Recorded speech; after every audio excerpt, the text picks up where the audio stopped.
Alright, so rolling forward and continuing here because the stream doesn't stop. For video purposes, we got to meet Tonn and, buddy up with him, and he's a demolitions expert and is helping the pack out with those like super awesome skills of blowing things up, which is always a good thing. So we collaborated with him to steal these like super great explosives. And now that we have them, we're going to be conducting this op to blow up a bone ship, and that's where we're headed right now. Is to that story instance.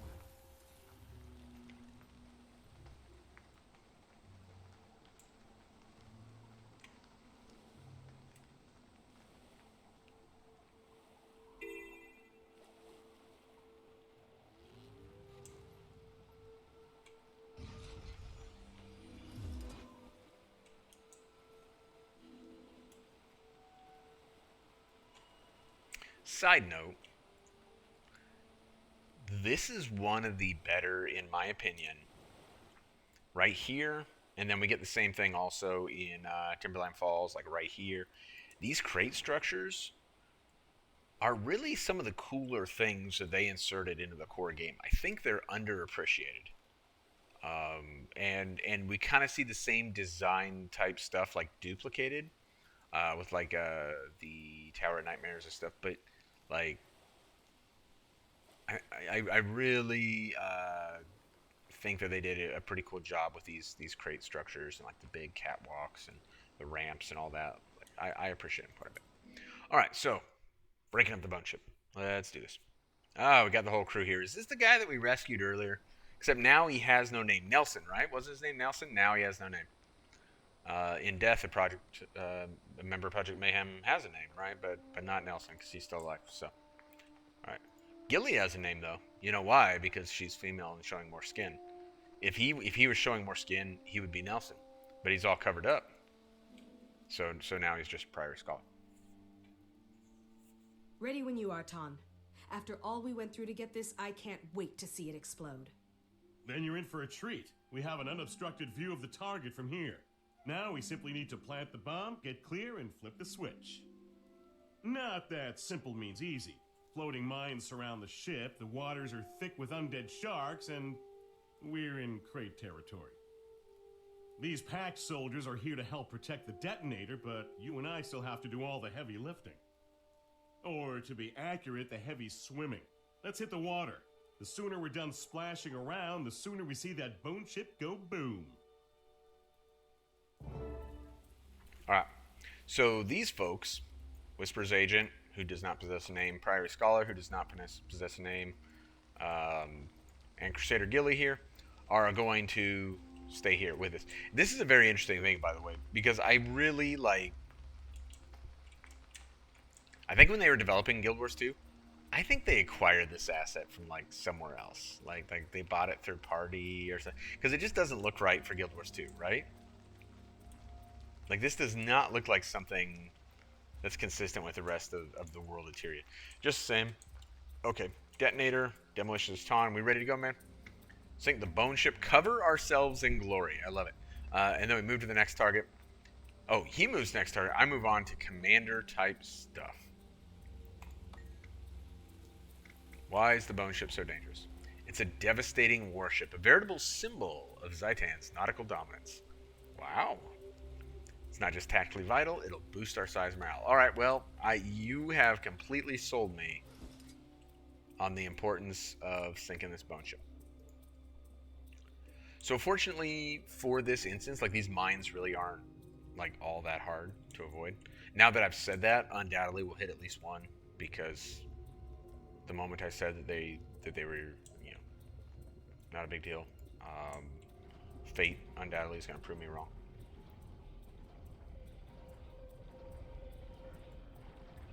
Man, that shark just kind of laid there for a while. Weird. So truthfully, if you really... Oh, surprise. If you really wanted to, like, you can pretty much blow through this and go straight to the...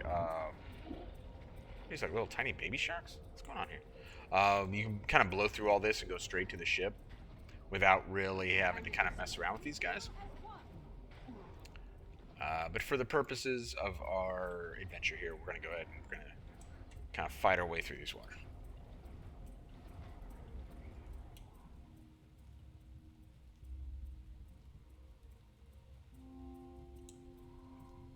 Oh man, what's all this? So it was mentioned, right? Did someone hit a mine? Where are you at, Tonn? What are you fighting, dude? Oh, he's just going to attack a mine. Okay. It was mentioned these are crate waters, but also these are inquest waters. This is a giant inquest lab down here, which kind of doesn't... Like, it's here, and we see it, even in the open world, like, this is, like, as close as we get to it. We don't know what's inside this one. Now, there is one that's similar to this in ore, but you actually have the ability to kind of go inside of it during a certain event. And that's kind of like there's more of a payoff to that. Because if I see this giant structure, and it's actually, like, more than one structure, because we see this thing, too. Like, I have an intense desire to know what's going on there. I want to go inside of it and stuff, and unfortunately on this map, we don't get that payoff. Maybe they originally intended to do that, and then they just weren't able to.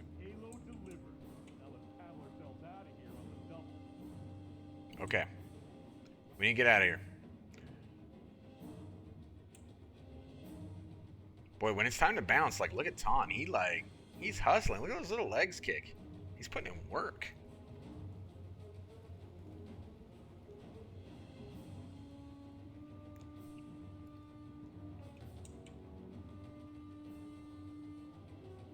Hopefully there's no more sharks.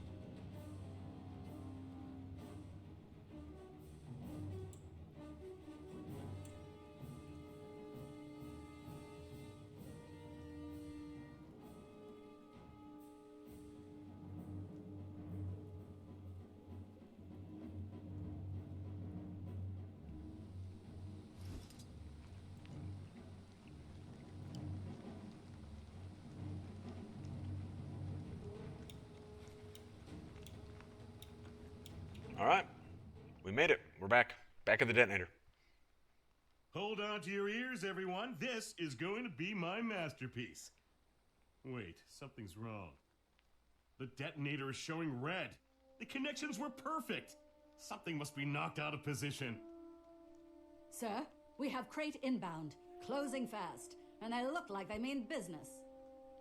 All right, I'll reset the charges on the ship. You keep the crate off the detonator. I don't like leaving you unprotected. Between the crate and the sharks. I can handle the cartilaginous cretins that are still out there. And the crate are focused on this position. They won't even notice me. That ship has to go down. I'll signal when the bomb is ready and I'm clear. When the detonator goes green, throw the switch and enjoy the show. Okay. So I don't know why. I mean, I get it. Like, Tonn's like, hey, no problem, guys. I got this. And here he goes, right? He's moving. Woo, there he was actually running, which is a bit odd. But there he goes, right? On his way to the bone ship. And we have to deal with the crate, who at some point are going to come rolling up here and attack the detonator. Or, you know, kind of try and mess with us. So, in theory, this is why we stay back.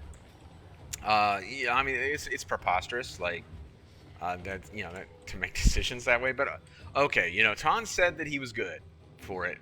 You know, part of being a responsible commander, because apparently, you know, whether that's a rank or title, is knowing when your subordinates' decisions are not actually sound ones and making the hard decisions yourself. And we make, by allowing Tonn to do this, we are making unquestionably like a terrible decision. So really, you know, remember when we chose, you know, the decisions, because the feeder, like, you know, I'm afraid of letting my comrades down. I'm afraid someone will suffer because of me. Like, those three choices that we made with the Mother Tree. This is this portion of Chapter 70 is what gets fed by that decision. So because we made the choice, an innocent would die because of our decisions.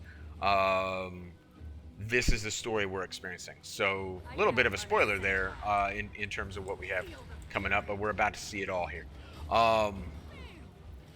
It is very much on our decision making, though. There's really no excuse for the commander to make such just reprehensibly bad decisions. But because we're the player character, I guess we get a pass.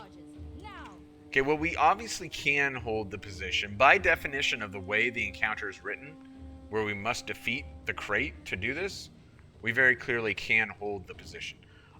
So Gilly sees the signal. Sweet loot. There's the signal. Do we see the signal? Do you see the signal? The light turned green, but do we see Tonn's signal? We don't. But we can sit here for a year and a half. This instance does not get well, or at least until the next patch. This instance is not, like, nothing else is going to happen. So, Tonn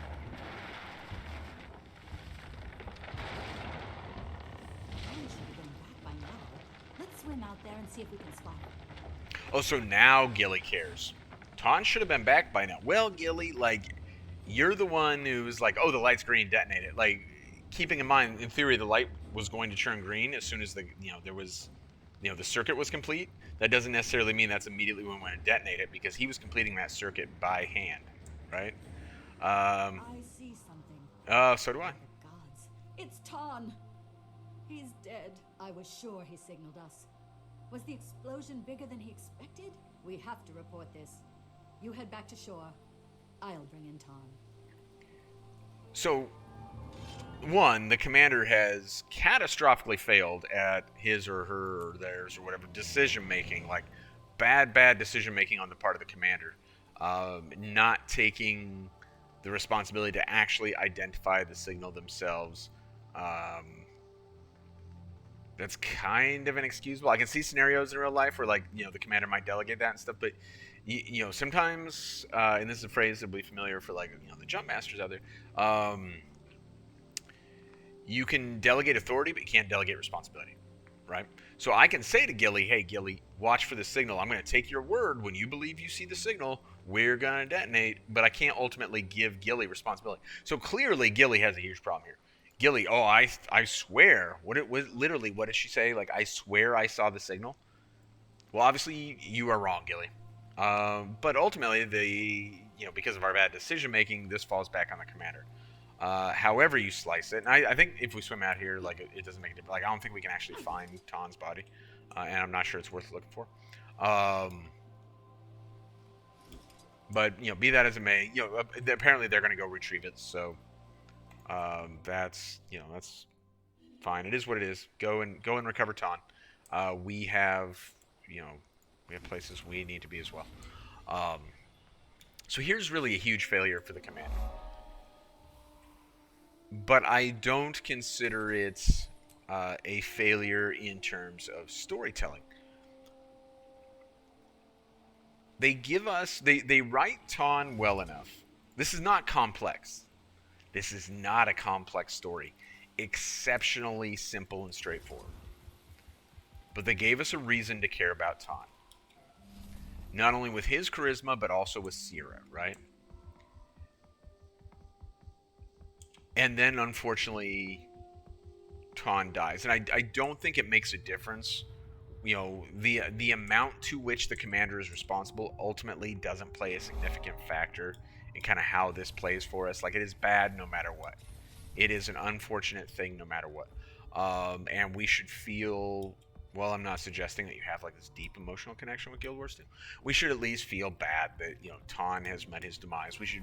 there should be, like, an emotional response to it, right?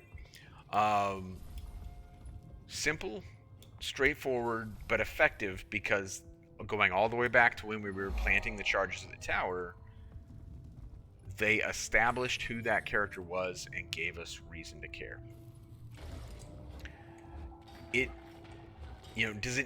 Does it need to be harder than that? Because I don't feel like it does, and yet somehow, like, it ends up being harder than that much of the time. I'm not saying that, like, super simplistic stories are always the way to go. They're not. I would love to see much more complex stories told. But understanding that there are limitations of the game, just kind of the bare minimum that they did here to generate player interest Time to do some real damage. works if you do that.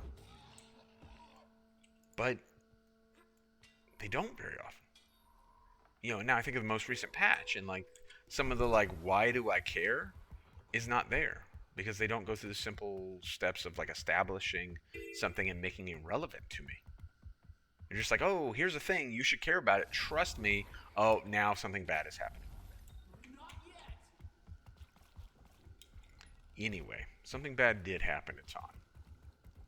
But we're still in our level 70 story. So let's go report to Traherne. See what Traherne's thoughts on the matter are. So unequivocally, what should happen, Traherne should relieve us. Without a doubt. And probably Gilly too. That's what should happen. Not because we lost someone in combat, or because we lost someone on an operation, but because we lost someone on an operation out of our negligence or our individual failure.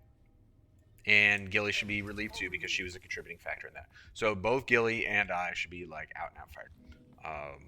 But we're the player character, and we're the commander, like written in like SpongeBob letters. And thus, we're not going to, it goes without saying, we are not going to get fired from the Pact. Let's go talk to Traherne about it. Commander, good to see you. Marshal Traherne is waiting for you. Well, he should be. The crate orb we recovered is fascinating. It literally prevents the dead from rising again. Then I wish we had 100 of them. How does it work? Can we replicate it? Not so far. The only thing we know for sure is that it's steeped in powerful magic. As long as it works, we can figure out why it works when the war is over. So there. Forces are coming. We'll let Why Traherne aren't talk. the Ceera gates functional? I'm sorry, Marshal. We can't seem to isolate the problem. It could be our proximity to ore. Or maybe we've got a saboteur. This is critical. Without those gates, we're cut off from any reinforcements.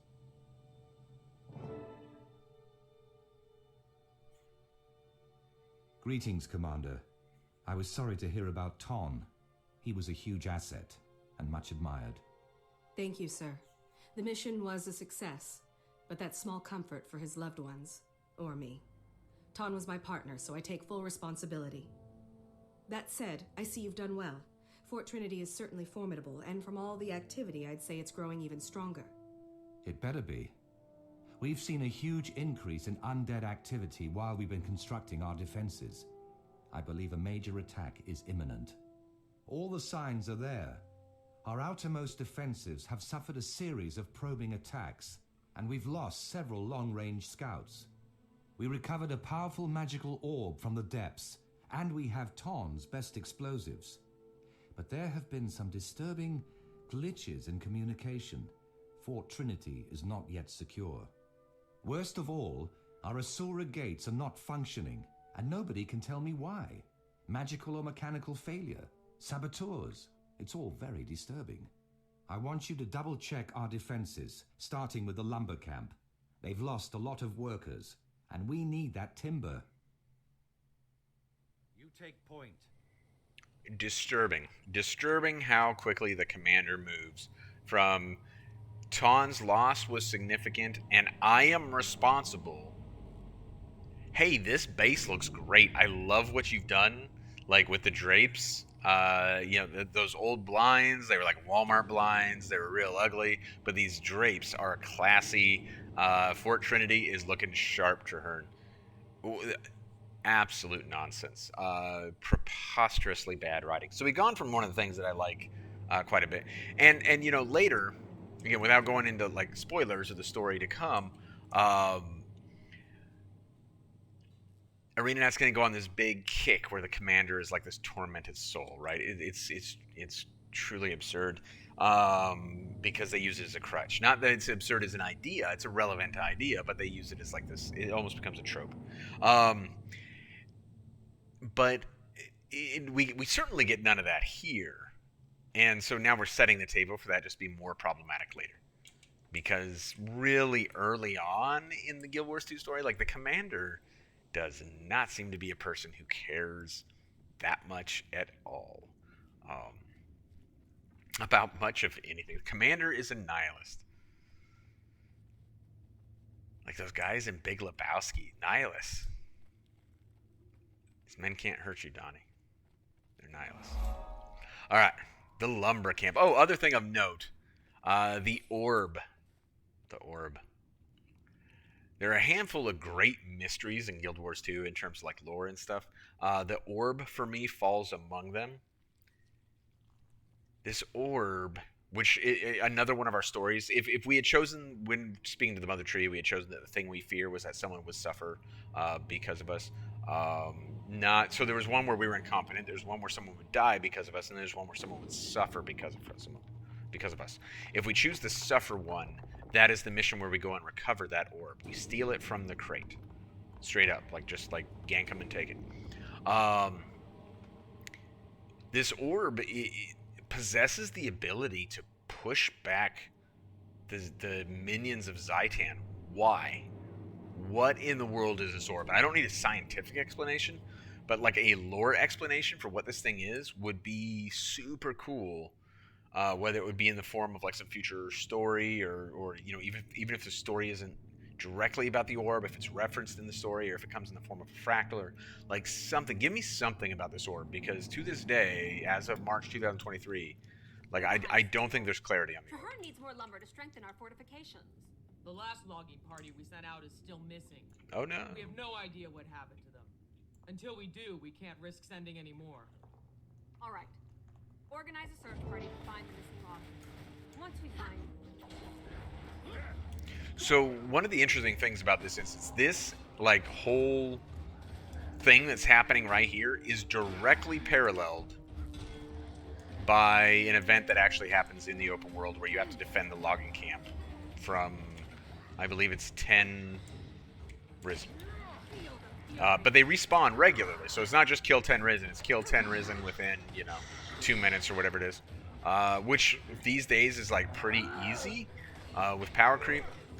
But at launch required like actual effort, because they would respawn before you were able to bring them all down, depending on how much damage you were dealing, and if you were by yourself. Now obviously with a couple of people it's incredibly simple, it's a trivial event, but just saying, it's interesting that this exact thing happens in the open world. That isn't common with these instances, particularly core.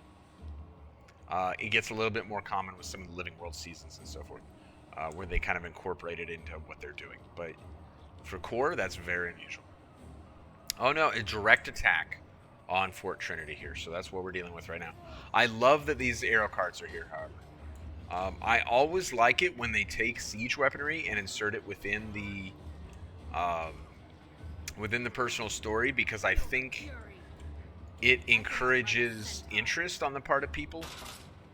And while I doubt there are a whole lot of people who are like, man, I really enjoyed that arrow cart thing in the personal story, thus I want to play World vs. World, it certainly doesn't hurt to bring some mechanics from World vs. World and incorporate them into the open world.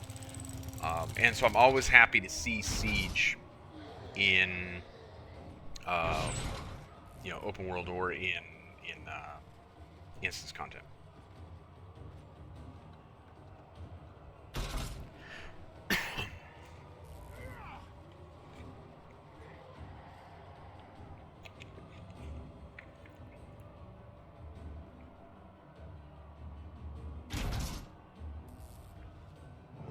And it should promote familiarity as well, right? So if someone who never played World vs. World does, in fact, step into World vs. World, at least they know how to operate an arrow cart, or would if they had used them in any of the instances. Arrow carts appear in several instances. Give it a try, man. They're actually quite fun, which is the real reason that people are always like fighting over who's operating them in World vs. World. Or not, fighting is a strong term, but like people rush to the arrow carts during a defense. It's not just that they want the bags, although you get a lot of bags that way. But also, it's just stupid fun to fire the arrow carts at people. Okay, so we could literally kill all these giants. It wouldn't matter. That's not the point of the story. The point of the story is that we fall back inside the fort, which, oh, by the way, Traherne's pretty comfortable with this. Since Traherne knows that we didn't care at all about Tonn's death, then he knows that we will be comfortable slamming these gates shut, even though we got like various packed folks out here battling these giants and so forth. So, hey man, we appreciate your sacrifice. Thank you for your service. I will buy you a beer on mid-tour leave. Shut the gates.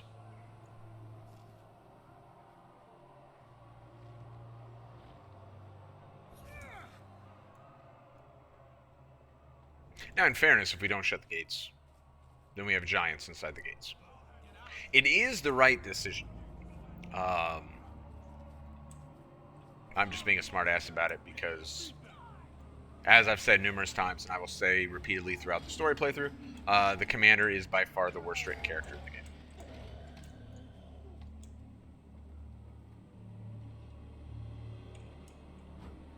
With Kaith being number 2.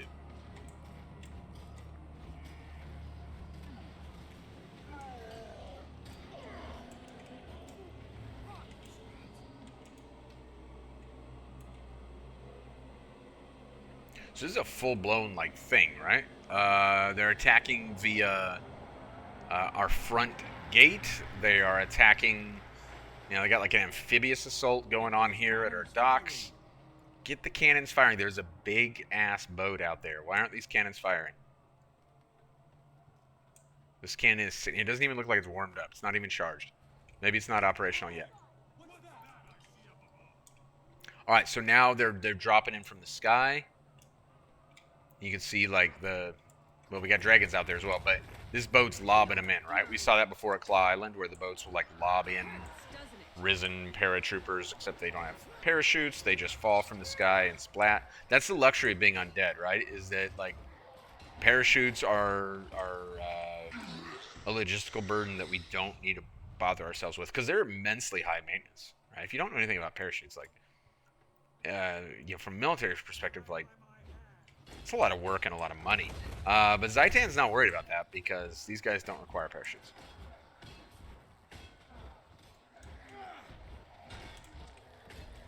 Airborne operations in general, extremely expensive, very inconvenient, probably archaic and irrelevant on the large scale. But you know, no one asked me. Thus far, I've not been called to speak to Senate about it, so whatever, man.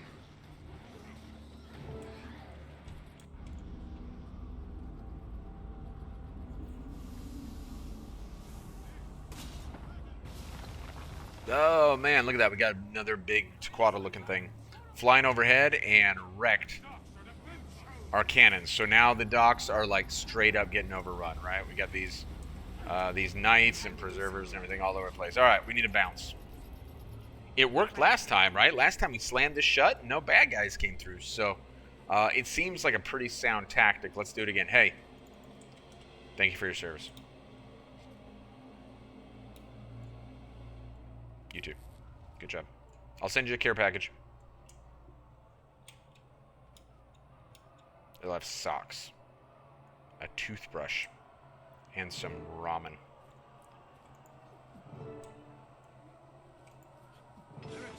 Alright. Screw those guys. Gate shut.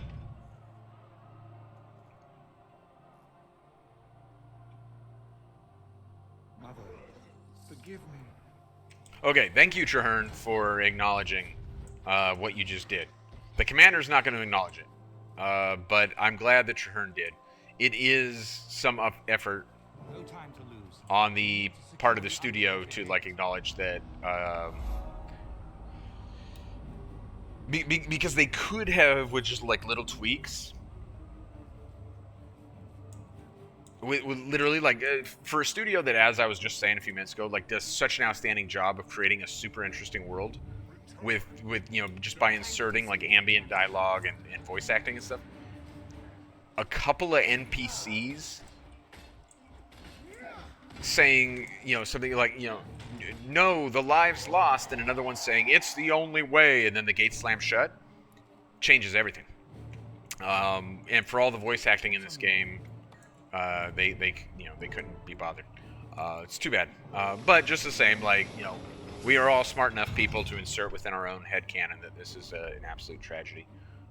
Thousands of lives lost outside the gates of Fort Trinity, but in the interest of defending Fort Trinity, right? The enemy has the orb. They're heading for the Ceera gates. Somebody stop them. Okay, so this is weird, but also really, really bad for us, right? So more questions about how the orb works if Risen can come up and grab it, because the whole idea was that it repels them. But I don't know, maybe it was in a bag. Someone stuck it in a burlap sack for safekeeping, so that allowed them to run right up and grab it. No idea. But bottom line, within the the construct of the within the narrative here, like we got a huge problem, right? Because the enemy has this thing that is critical to the defense of Fort Trinity. They looked like packed soldiers, but then they changed. By the time I realized they were using illusions, it was too late. If they get the gates working, we'll lose them and the orb. We need explosives to get through. So earlier I mentioned that when talking to the Mother Tree, if we had chosen that we were afraid of somebody suffering, then that would have been the mission where we get the orb. And remember Lion Guard Apatia from Claw Island? She's the one who would have suffered. And so when we saw Apatia at Claw Island, and I'm like, yeah, we could see her again. Well, we didn't because of our story choices, but that's where she would have been like super relevant. If we had made the choice that we were afraid we would lose the trust and respect of our comrades because we're idiots, essentially, that's the choice that would lend a lot of like understanding here. We see Mesmer Infiltration Agent, and then these other Vigil Crusaders who are not actually like Vigil Crusaders and stuff. Who this is and like how things got to this point would have been made clear with that story choice. Because as bad as the loss at Tonn was, the thing that happens in that story arc not only should get us fired, but quite frankly should get us like court-martialed. But you know, I mean, again, you can't put the player character in jail. I mean, unless you're Elder Scrolls, but Arena Knight's not going to do it. So.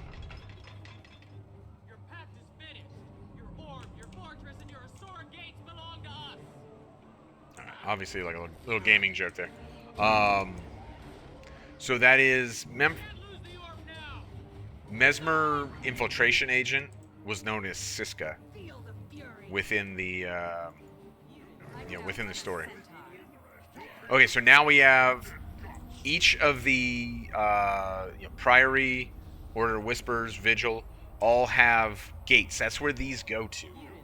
And so now that those gates are finally operational because we killed the Saboteur, now we're getting all these reinforcements coming through. And that's going to be critical to the defense of Fort Trinity here. Otherwise, Fort Trinity might be lost, right? Because we had no other means of bringing in reinforcements. We were completely cut off. Presumably, this is where we would have made our last stand. You know, we got all these arrow cards here and so forth. Okay, so we already have, like, blue stuff flowing through. But remember, we didn't when we initially ran over here. I don't know if you noticed that. This blue stuff was not flowing. It really shouldn't be actually flowing here quite yet. But when we get this orb in here, that provides the blue anti-Orion juice that's going to start flowing through. So now we see that miasma kind of dissipate. And now the blue is that whatever the nature of this orb is, that is now being distributed, if you will, via these giant conduits throughout Fort Trinity. And I guess, and then these little like lamp things here, I don't know if those are meant to be viewed as part of that or not. Definitely like that is right there. And then I don't know if these are, we can speculate maybe these are like antennas, or certain antennas, the cubic shape. And they're kind of projecting that energy around or whatever. So in theory, we were going to take back this central area, but I ran my mouth so much that all the other pack folks did it for us. So good on them. And ultimately, they will. The docks here as well. If we don't go down to the docks, these guys will do it for us. They'll clear all this. But I mean, I got a lot of like saving face to do here as the commander. So let's kill a whole bunch of Risen so that maybe if we make ourselves a big enough hero, people won't question what happened with Tonn. Maybe we can engage in some kind of military cover up here and pretend it didn't happen. We'll res this what was it? Pact? What was it? Crusader. Res this Crusader, and that'll kind of compensate, right?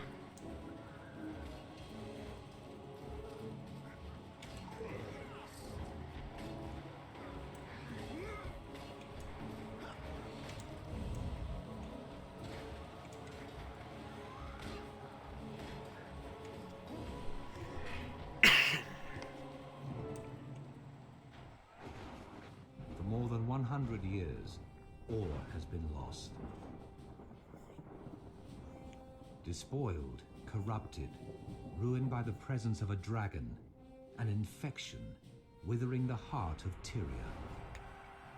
Fort Trinity symbolizes our determination. It stands as a mark of our unity against the dragons. From here, we will prevail. We will fight to rend the darkness with steel and flame, always looking toward the dawn.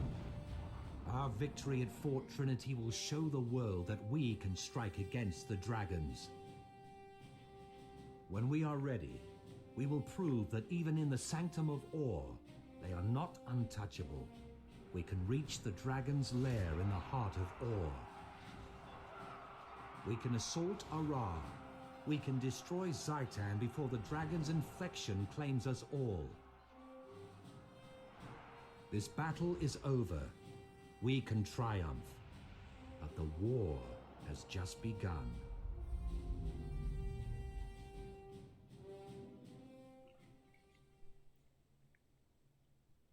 I'm glad we have the dragon's attention. I want Zaitan to know the names and faces of those who will defeat it.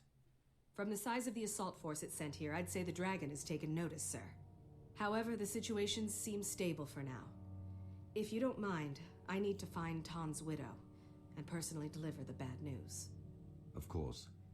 I had Tonn's personal effects sent here. There's a locket that could be a family heirloom. I'm sure his wife would appreciate its return. It's not much, but we have to honor our fallen as best we can. The war and I will be waiting when you return. All right, so we're going to do a little bit here to kind of clean up the failure of the commander to really like take responsibility. Some of that is cleaned up here, right? So I kind of talked a bit about it, kind of made a thing out of it. But now we do have the commander like wanting to do something to acknowledge what happened. And this is a really interesting thing that happens here. Really interesting because much later in the story, we will be reminded about this moment.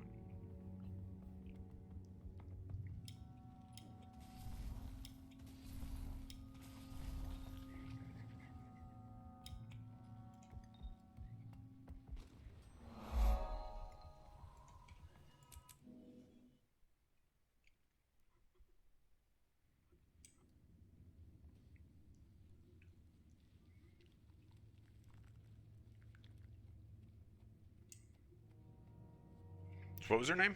Ceera, right? Her name's Ceera. That's who we're looking for. Well, maybe that's her. Oh no! The base she's operating in is under attack.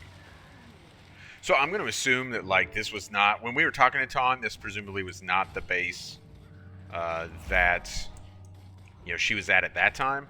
Just because I don't know that this base would have been established yet. This little outpost, here on the path from Trinity deeper into Or. Because, of course, at that time, Trinity was still in jeopardy, and, and then, so chronologically, like, maybe she was somewhere else, right? But this is where we found her. This is where she's operating at now. And her base is under attack. And it looks like there she is, but it looks like she's kind of knocked down in some way. She's down on the ground. How long was I out? Yeah, knocked out, in fact. Something hit me. Hard. Come on. Stick with me while I see to the rest of our wounded. I don't fancy another concussion. Man, she's sassy. Good match for Tonn, I guess. We're too late. This one's already gone.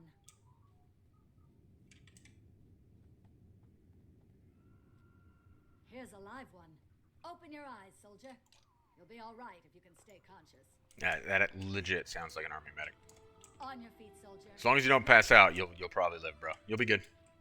Rub some dirt on it. Nothing I can do for this one either. Are there any pack troops left alive? You're lucky to be alive. Come on, get up.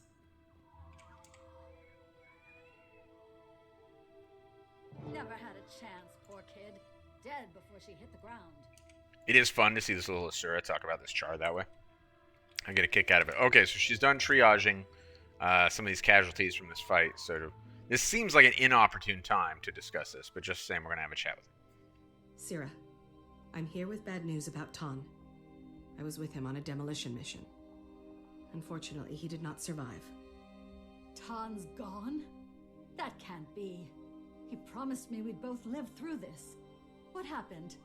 Tell me how he died. We rigged an Orion bone ship to blow, but the explosives wouldn't go off.